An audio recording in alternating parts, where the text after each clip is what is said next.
Hey, thanks for tuning into the In the Blind podcast here on the Artemis channel. Clem and I are going to be talking about our newest segment here on the Artemis channel. It's our Behind the Bar segment. We are getting irritated with the club.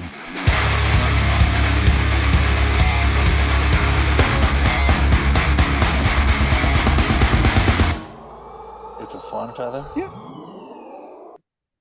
What are you drinking tonight, Clement? Well, I have to start with our benchmark. That's what we start with. So we have a point of reference. I'm not starting on a point of reference tonight. Yep, that's Maker's Mark. Okay, so I'm starting with E.H. Taylor, small batch. And I gave myself a pretty liberal pour, so I may not have another one. We'll see. So tell me what bourbons you're currently drinking, buddy. Not like in your glass right now. What are you liking right now? Well, I'll tell you what I really like is this bottle that you sent me, and that's Old Forester 1870. I always want to say 1970. 1870. 90 proof. Man, that's good. It's nice and dark. It's bold, but smooth. Yeah, no, it's a great bourbon.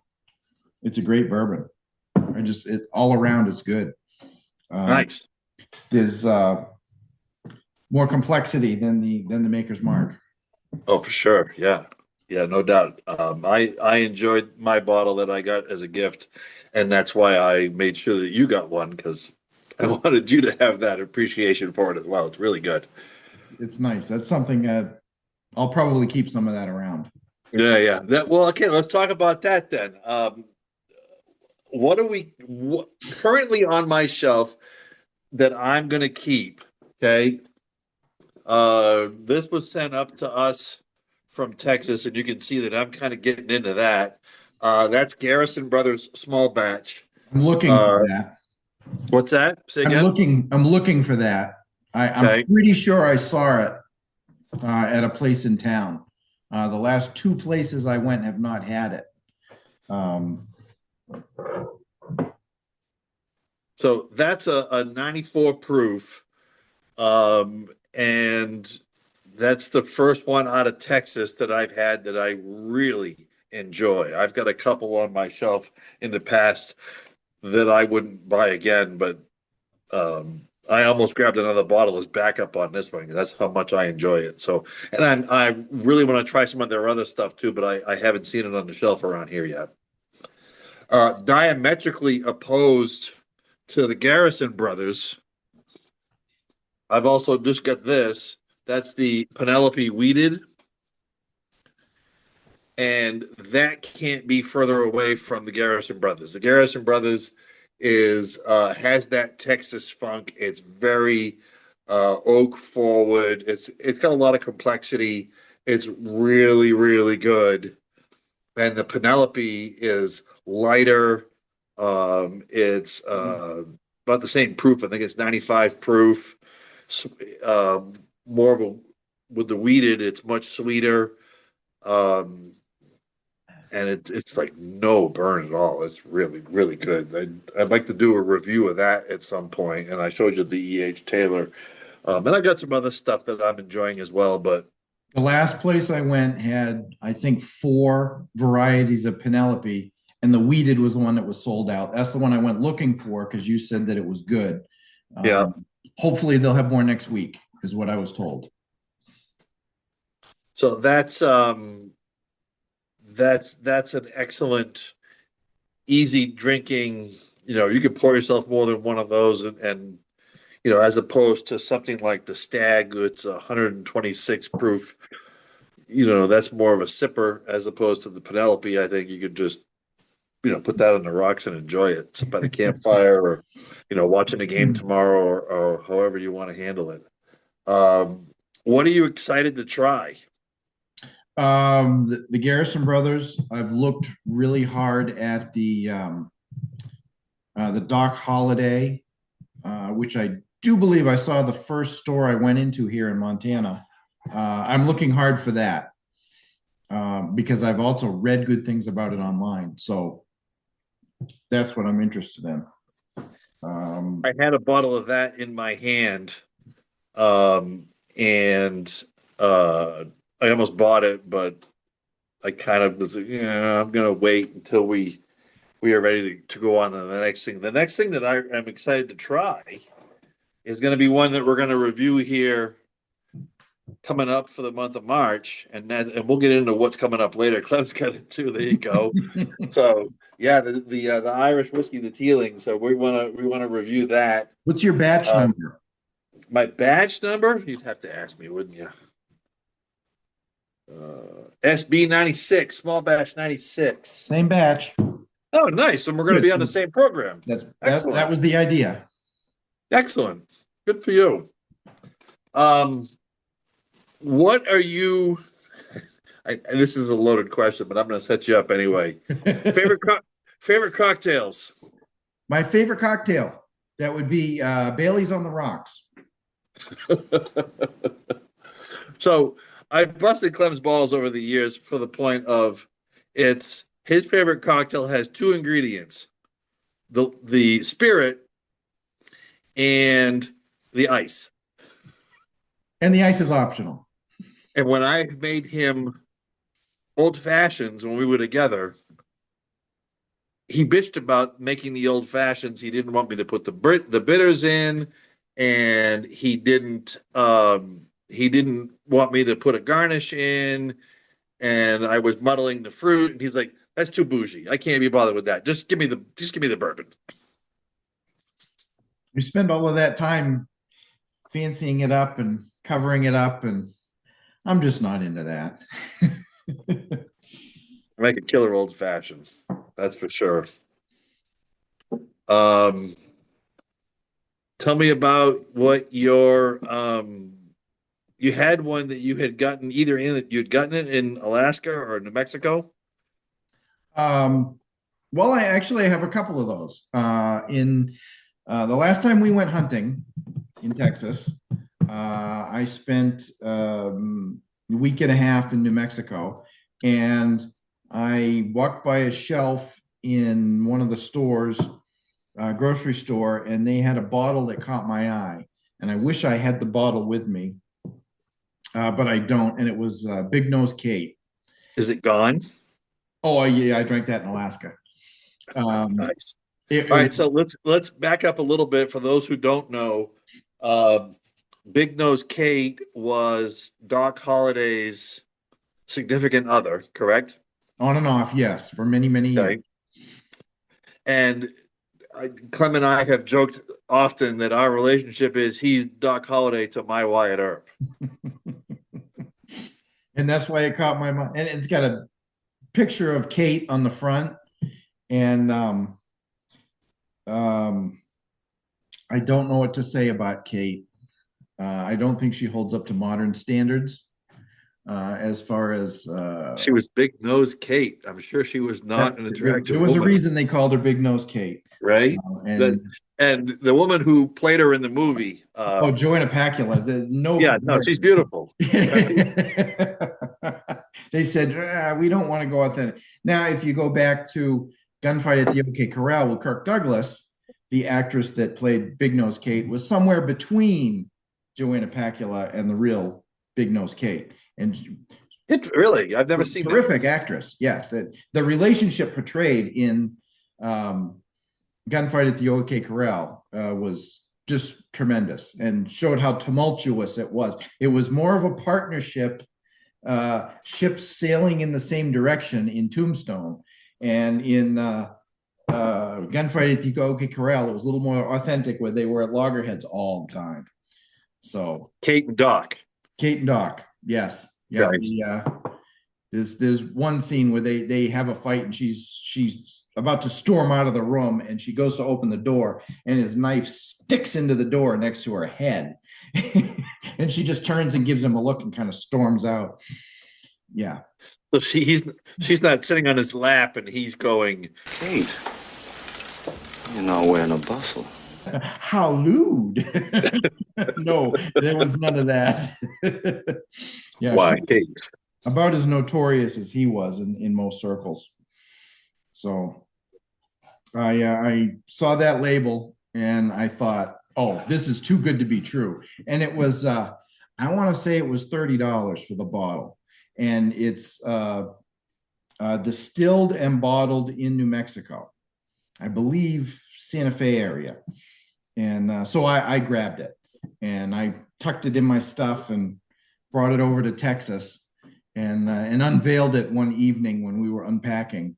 And May or may not have had a snort off of it. I don't recall anything about it other than we giggled about it being Big Nose Kate.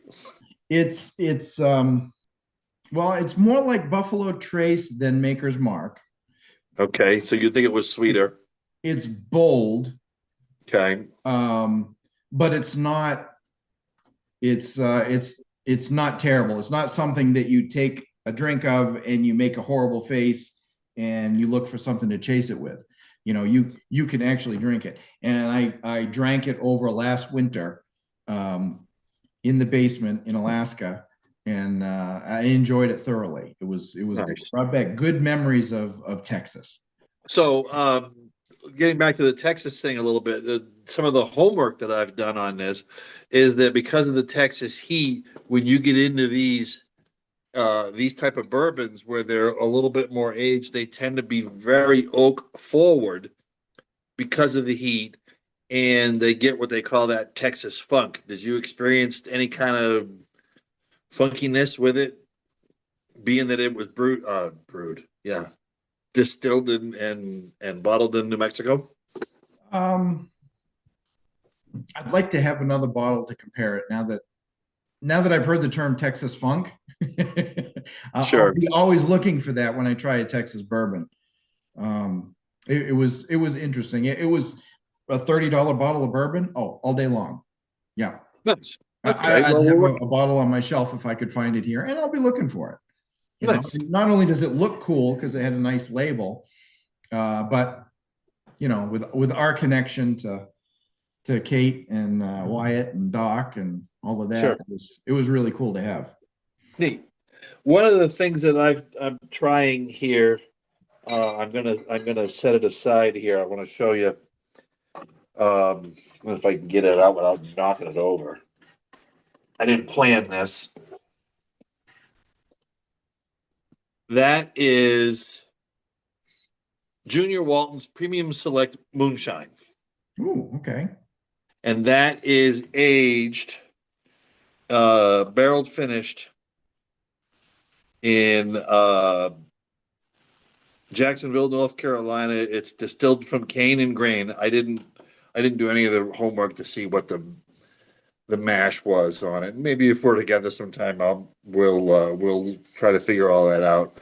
But Scott and I have got into it, and we thought that it had very unique alchemy, neat. It was one way, and it had a certain taste, and it was very bourbon-esque. Certainly finished in the barrels. You'd think that, right? Or aged in the barrels. Is it a bourbon? No, it's a moonshine. Oh, okay. Okay. And then when you put it on ice and let the ice mellow it out a little bit, it's a completely different drink. The flavor profile completely changes. So that's something that, and you know, I'm kind of nursing it because you know it's not available here in New Hampshire. I got that when I went down and saw Dad in North Carolina, and that's a neat liquor. So I think as far as stuff that I'm excited to try, kind of getting back to that a little bit. That Doc Holiday, I'm very interested in that. And I kind of want to try the I've had Rare Breed, but the more homework I'm doing, the more I need to kind of keep that on the shelf. I'm certainly into right now the weeded bourbons, the stuff on the sweeter side. So I'm enjoying that. The stuff from most of the stuff from Buffalo Trace, I've been very happy with so far. There's a reason that their stuff is allocated and is um, hard to get, certainly here in New Hampshire, which kind of brings up the next topic we wanted to talk about, which was chasing allocations. Um, and there's a lot of podcasts and guys out there talking about how you shouldn't be chasing allocations, and instead of buying this, you can buy something else. Um, and to that, I kind of agree. I don't want to chase this stuff, but I've enjoyed here in New Hampshire, we get an email and it says, okay, there's a ghost drop of these Buffalo Trace products at these stores. And we've been able to have a little bit of success. That's how I got the Stag. That's how I got the 2 bottles of Buffalo Trace. It's how I got the Blanton's Gold. It's been fun doing that. But there's certainly other bourbons that we can try that are on the shelf, like that Doc Holiday, to your point on that. When we've talked, you've all of these allocated that you've chased, you've always spoken of them favorably. The So, Stag you said was worth having. which one? The Stag. The Stag. I mean, the Stag that's a big boy bourbon. That's 126 proof. I got into it. I tried it. It was good. I can't say that I loved it. I'm gonna let it sit on the shelf over there because I got into the Eagle Rare and I tried that and I was like, okay, that's all right. And then I tried it again and I was like, all right, that's all right. And then I tried it in on the rocks and I was like, yeah, it's all right. And then it sat there and I put it over there. The other night, my wife made a burrito beef, which was very seasoned forward, which for Ange is unusual. It had some heat to it.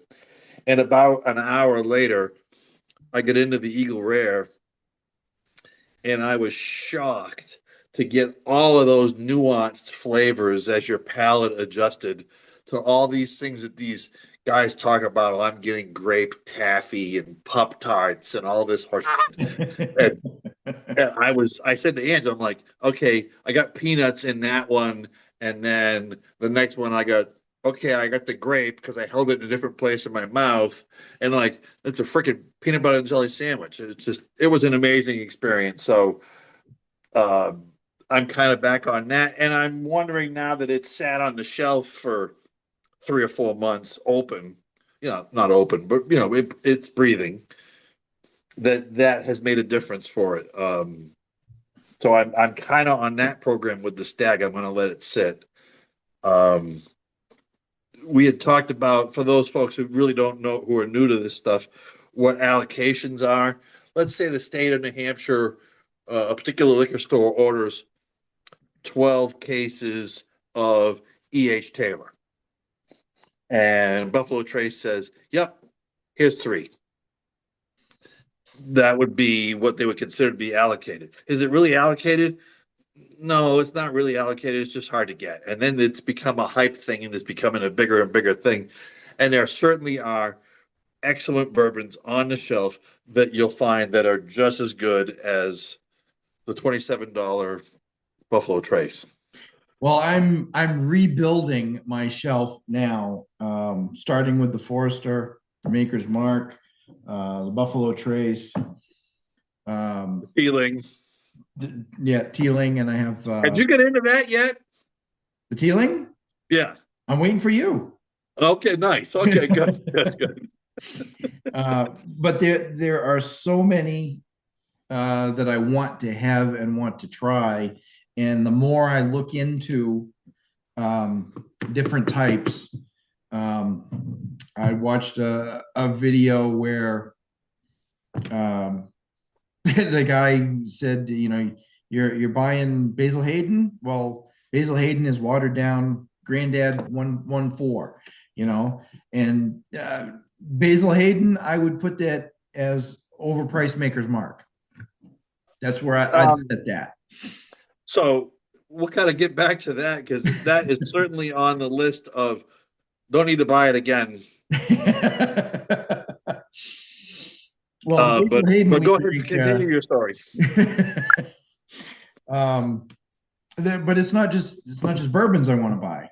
There's certainly Scotch and Irish and Japanese, and there are lots of different whiskeys that I want to buy, and some of them I already know, and some of them I want to try.